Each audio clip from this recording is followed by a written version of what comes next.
Bonjour et bienvenue sur ce premier podcast du Rebelle Radio où aujourd'hui je vais vous parler d'une expérience unique. Vous m'écoutez bien? Je suis le seul journaliste de tout San Andreas à avoir été autorisé à aller sur la mystérieuse île de Cayo Perico. Vous savez, cette île dont on entend tant parler et que si peu ont eu l'occasion de voir de leurs propres yeux. Eh ben j'y étais. Laissez-moi vous dire que c'était une claque, mais une bonne.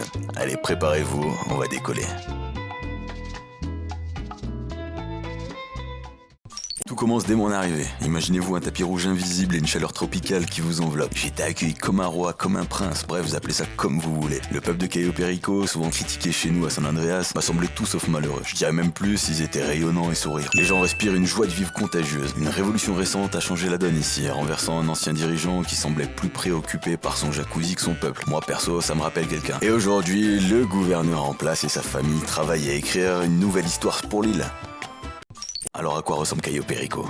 Fermez les yeux et imaginez un petit coin de paradis où tout est là pour vivre confortablement. On parle de bars, de restaurants aux saveurs locales incroyables, d'un hôpital moderne, juste au cas où vous abusiez un peu trop du rhum de Roberto, d'un aéroport fonctionnel, d'une entreprise de pêche, de tabac, d'un garage pour entretenir votre bolide tropical et même une épicerie où vous pouvez tout trouver. Et vous savez, là-bas, y a rien à envier à Los Santos. Et la nature, parlons-en. Vous savez, j'ai eu l'immense privilège de visiter les jardins autour de la villa du gouverneur. Et c'est là que j'ai compris ce que signifiait vraiment une belle vue. Des panoramas à couper le souffle, des couleurs vive, une flore luxuriante. Chaque coin de l'île semble sorti d'une carte postale. C'est un diamant brut, mes amis, un vrai trésor en train d'être poli. Et croyez-moi, quand il brillera, on parlera de Cayo Perico bien au-delà de nos frontières.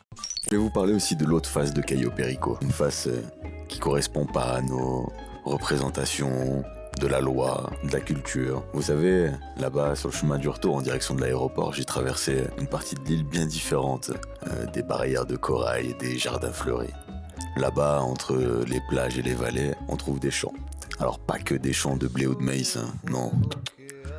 Là, je vais parler ici, alors de tabac, ça va. De marijuana, ça commence. Et de coca. Oui, vous avez bien entendu. Une culture qui reste bien mystérieuse et qui peut-être alimente une partie de l'économie de l'île. Je sais pas, mais c'est à se questionner. Peut-être que, comme ça n'appartient pas à notre culture, on se pose des questions. Par contre, il faut respecter. C'est leur culture, c'est leur choix, leur liberté.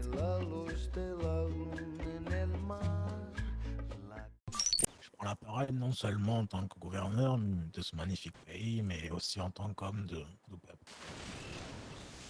Un homme qui a grandi au milieu des injustices et des souffrances, mais qui a refusé de baisser les bras. Pendant des années, notre nation été opprimée sous le règne de l'ancien gouverneur. D'accord. Un gouverneur qui s'appelait Gavila. Gavila? Gaviria. Ok. C'est vous filmez là? Oui. Ah, ok, c'est bon. Euh, son, son avarice, surtout, son égoïsme et son mépris pour notre peuple nous ont mené à une époque très sombre. Il voyait en Cayo Perico comme moyen d'enrichir sa propre poche. Il disait, oubliant que ce pays appartient à ceux qui l'habitent, qui travaillent la terre et qui élèvent leurs enfants ici. Alors, nous avons décidé que cela suffisait. Nous, la famille Mendoza surtout, avons pris nos responsabilités. Moi, Hermano et moi-même. Nous avons rassemblé le peuple, uni nos forces et mené une révolution pour récupérer ce qui nous appartient. Notre dignité, notre liberté et notre avenir surtout. Et votre île? Notre île, à todos, ok. C'est vraiment très beau ce que vous dites. Aujourd'hui, disons, je pourrais me proclamer gouverneur. Oui, Mhm. je vous promets, disons, et j'ai promis, surtout un Cayo Perico transformé. L'axe de priorité serait dans le développement économique, dans un premier temps. D'accord, du commerce interne, externe? Externe, Externe. on va essayer de développer notre économie surtout, D'accord. notamment l'export. Je pense Ouverture au qu'effectivement, commerce et au tourisme surtout. ouais, je pense Le qu'effectivement, vous tourisme. avez une belle carte à jouer avec l'export. Vous avez de beaux Oui, produits. oui, oui, c'est vrai. Tout en préservant bien sûr notre riche culture hein, et nos traditions. Et votre identité, oui. C'est important, ça. Et j'aimerais aussi appuyer sur un point. Nos agriculteurs Oui? produisent des denrées d'une qualité exceptionnelle, notamment la visite que vous avez pu faire Oui, au j'ai vu. Tabaco, J'ai si, vu. nos cigares, hein, ainsi que nos alcools. Sont des trésors que vous ne trouverez nulle part ailleurs, à même à Los Santos, et même dans votre nord. Comment vous imaginez, ou en tout cas déjà à l'heure actuelle, comment sont vos relations avec les gouvernements de Los Santos et le gouvernement de Blaine County? Dans un premier temps, nous avons eu un échange déjà, il y a fort longtemps. D'accord? Et depuis la révolution, la reprise de Cayo Perico, nous avons eu pas beaucoup d'échanges.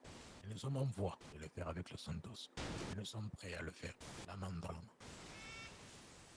D'accord. Alors, il y a pas, enfin, si je peux me permettre, il n'y a pas que Los Santos, il y a le Blaine County aussi, hein. Il y a un autre gouvernement au-dessus. C'est vrai, on va fort parler de vous. Et justement, on aimerait avoir un accord à l'amiable pour l'économie du système ou faire un accord commercial.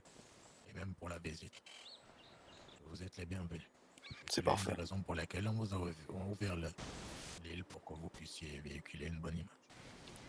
Quand j'ai quitté Cayo Perico, les bras chargés de cadeaux et la tête pleine de souvenirs, j'avais une certitude.